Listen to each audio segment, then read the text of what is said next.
Assalamualaikum dan salam sejahtera kepada semua pelajar cikgu yang cikgu kasih sekalian. So pembelajaran kita pada bulan ini, so kita teruskan pembelajaran secara maya. Bersama dengan cikgu, iaitu Cikgu Khairi, untuk pembelajaran untuk subjek Prinsip Akaun tingkatan 4. So pada bulan ini cikgu akan teruskan dengan bab yang keempat, iaitu buku catatan pertama. So sebelum itu coba akan terangkan iaitu pembelajaran secara maya. So yang sedia maklum bahawa so pembelajaran secara maya ni di mana yang pertama ialah pelajar akan diberikan satu video ringkas berkenaan tajuk yang akan dipelajari. Selepas itu sebaran persoalan atau permasalahan kamu boleh tanya cikgu dalam grup WhatsApp yang telah disediakan. Dan jangan lupa like page MTC untuk sebaran maklumat. Baiklah pelajar. Untuk kelas Prinsip Akaun tingkatan 4. Pada bulan Mei, minggu yang pertama, cikgu akan masuk tajuk baru iaitu bab yang keempat, iaitu buku catatan pertama.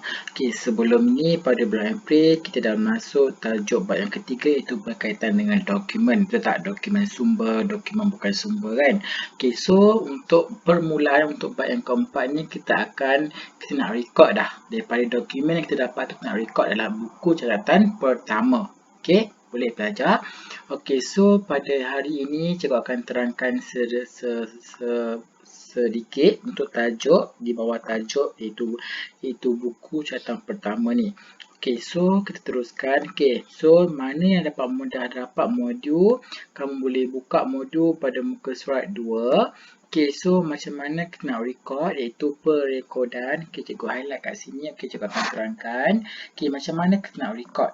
Cikgu highlightkan. Cikgu highlight kat sini. Macam mana kita nak perekodan urus niaga ke dalam jurnal am.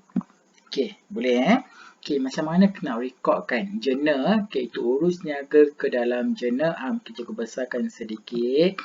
Cikgu besarkan sedikit. So kat sini kamu boleh lihat.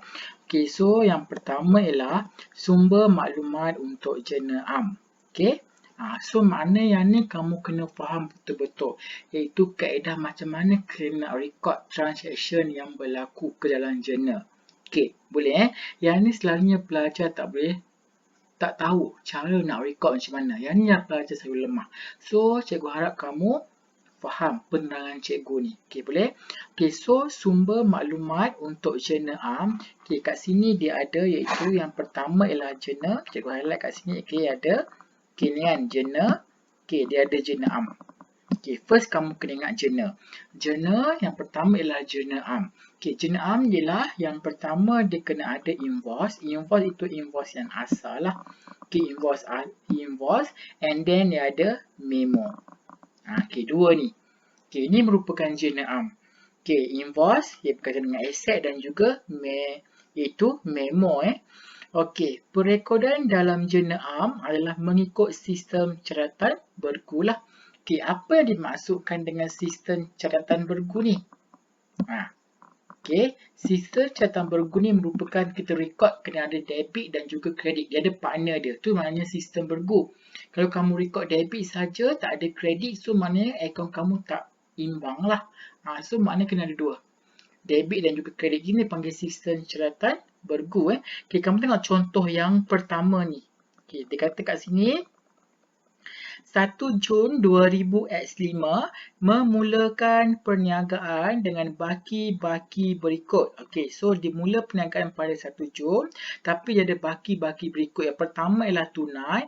Tunai sebanyak 8,000, inventory 1,200, perabot 3,400, akaun belum bayar ataupun dikenali sebagai ABB sebanyak 1,300, pinjaman sebanyak 5,000. Apa yang kamu kena buat? First, kamu kena catat dulu. Catat ke jurnal am. Ingat, jurnal am tadi kita terangkan dia ada dua, invoice dan juga memo, betul? So kamu kena record dulu. Okay, so first kamu kena buat jurnal am. Macam mana kamu nak record dalam jurnal am? First kena ada tarikh. Ingat dia punya format dia ada tarikh. Lepas tu ada butiran. Lepas tu ada debit dan juga kredit. Ingat, kalau kamu nak record jurnal, kamu buat sistem catatan bergu. Ada debit, ada kredit. So ingat yang ni. Debit dan juga kredit. Okay, so butiran yang pertama dimulakan perniagaan bila? 1 Jun 2015 kan? Okay, masuk 2015 and then 1 Jun. Masukkan tarikh. Okay, masukkan butiran. Butiran dia apa? Tunai kan? Okay, so tunai 8,000. Okay, kamu kena faham lah tunai ni apa? Tunai ni duit kita kan? So masuk debit lah. Dimasuk kan? Okay, sebanyak 8,000. Inventory 1,200. Perabot 3,400. And then ada akaun belum bayar. Okay, akaun belum bayar ni elok berhutang kan? So kamu masuk kredit. Kredit lah. 1,300 and then pinjaman liability sebanyak 5,000. Lepas tu modal. Okay, kat mana kamu ambil modal? Okay, modal sebanyak 6,300. Okay, so modal ni kamu nak balancekan dia. So dapatlah modal 6,300. Okay, boleh belajar. Okay, selepas tu dia kata kat sini lah asset, liability dan modal pada tarikh ini. Okay, so macam mana kamu dapatkan modal? Dapatkan modal, aset tolak dengan liability. Dapatlah modal. Okay, boleh belajar? Okay, cikgu harap dengan contoh satu ni kamu faham. Kalau kamu tak faham, nanti kamu boleh tanya cikgu dekat grup WhatsApp. Okay, so cikgu harap kamu faham macam mana kamu nak record dalam jurnal am. Yang ni yang asas lah jurnal am. Okay, ingat jurnal am dia kena ada catatan debit dan juga kredit. Okay, boleh. Okay, tengok yang kedua. Contoh yang kedua. Okay, pada 15 Jun 2000X5, ambilan inventory bernilai RM100 untuk tujuan promosi. Okay, so ada ambilan kat sini, inventory. So, kamu kena recordkan dia catatan di jurnal am lah. So, formula dia, format dia, mesti ada tarikh, ada butiran dan juga debit dan juga kredit. Ingat So, letak tarikh dia bila, lepas tu letak butiran dia. So, apa dia? Okay, so debit apa? Debit mestilah promosi. Betul. Okay, so debit promosi 100, kredit belian. Okay, sebanyak 100. Kenapa debit promosi kredit belian? Sebab dia nak kurangkan dia punya dia ambilan inventory bernilai 1. Dia ambil barang ini untuk tujuan promosi. Betul tak? So, maknanya belian lah. Berlakunya belian kat sini dan juga promosi. Okay, boleh? Okay, faham sekarang ni pelajar lemah, dia nak buat catatan debit dan kredit. Tak tahu apa debit, apa kredit. Okay, so ingat formula cikgu beritahu so aset berkurang, dia akan jadi kredit. Kita tengok contoh yang terakhir, itu contoh yang ketiga. Okay, 18 Jun 2000X5, beli alatan pejabat bernilai 600 daripada syarikat GM. Macam mana kamu nak record dalam jurnal am? Dia beli alatan pejabat bernilai 600 daripada syarikat GM. Okay, so jangan lupa dia ada tarikh dan juga butiran dan juga debit dan juga kredit kan. So, apa debit, apa kredit? So, debit ialah alatan pejabat. Betul. Alatan pejabat, kredit ialah syarikat GM. Okay. Daripada syarikat mana syarikat GM ni akan dapat duit. Betul. Kita akan buka alatan pejabat 600. Kita kreditkan syarikat GM sebanyak 600. Okay, boleh belajar. Okay, so ini untuk kita record dalam jurnal am. Okay. Okay, seterusnya kita pergi pada muka surat yang ketiga. Okay, macam mana pula perekodan urus niaga ke dalam jurnal am? Okay, yang pertama ialah memo. Kita record apa? Okay, so memo kita ambilan barang niaga. Ingat dalam memo ni dia ada yang pertama kamu kena ingat. Okay, ambilan barang niaga. Okay, yang kedua ialah ambilan tunai perniagaan. Yang ketiga ialah membawa masuk modal tambahan. Okay, ini merupakan memo lah. Dia bagi tahu. Okay, so kena ada. Memo direkodkan di sini iaitu ambilan barang niaga, ambilan tunai perniagaan, membawa masuk modal tambahan. Okey, yang kedua ialah catatan bergu untuk merekodkan aset peribadi. Ingat kalau ambil barang peribadi, aset peribadi yang dibawa masuk, Okay, kamu kena ingat ni, yang dibawa masuk ke dalam perniagaan. So, macam mana kamu nak record? Contohnya dah ada dalam memo, dia bagi tahu nanti aset peribadi. Dia ambil ni untuk kegunaan peribadi dibawa masuk. Okay, so record dia yang pertama ialah debit asset. Suka ingat record dia.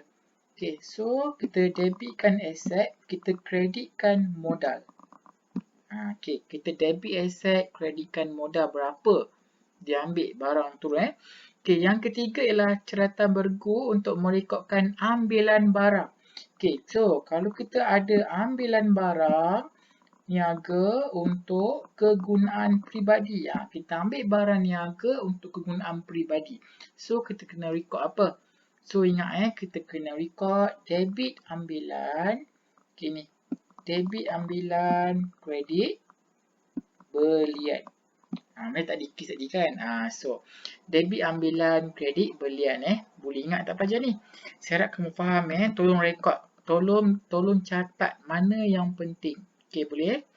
Okey, seterusnya ialah catatan bergu untuk merekodkan ambilan barang. Untuk apa pula ni? Okey, yang ketiga ialah ambilan barang niaga untuk promosi. Okey, untuk promosi, kita debitkan promosi, kita kreditkan belian.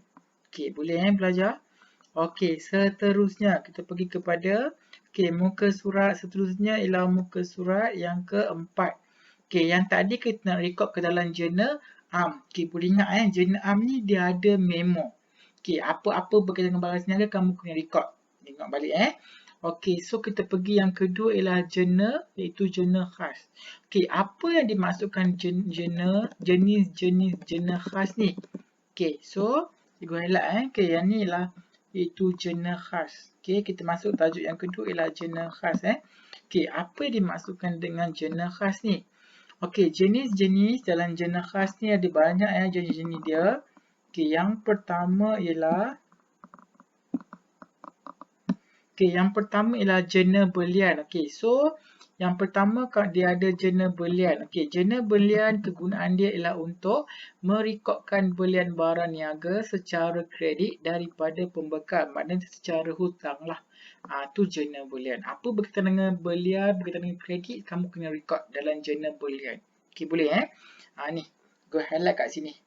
Okey, belian barang niaga secara kredit. Okey.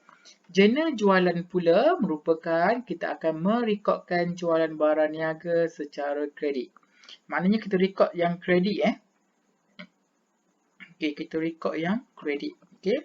Untuk jurnal pulangan belian ataupun pulangan keluar untuk merekodkan pulangan barang niaga kepada pembekal.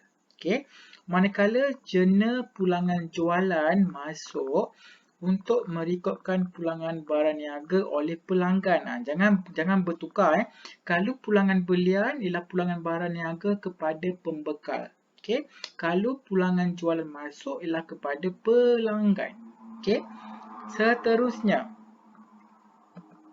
jurnal penerimaan tunai. Okey, untuk merekodkan semua penerimaan tunai dan cek oleh perniagaan sama dengan bahagian debit buku tunai Okey, seterusnya kita tengok pula ialah jurnal pembayaran tunai. Okey. Jurnal pembayaran tunai ialah untuk merekodkan semua pembayaran tunai dan cek oleh perniagaan sama dengan bahagian kredit buku tunai. Ingat kalau penerimaan dia belah debit buku tunai. Kalau pembayaran dia belah kredit dalam buku tunai. Okey, boleh belajar? Itu sahaja. Kamu kena faham yang tu sahaja untuk minggu ini. Okey, boleh belajar. So, ada jurnal am, ada jurnal khas. Okey, boleh belajar. Okey, so cikgu nak kamu buat soalan muka surat 2, muka surat 3. Okey, dalam modul tersebut. Okey, so sebarang persoalan kamu boleh tanya cikgu dalam grup WhatsApp yang telah disediakan. Okey, so minggu depan cikgu akan ajar tajuk yang seterusnya.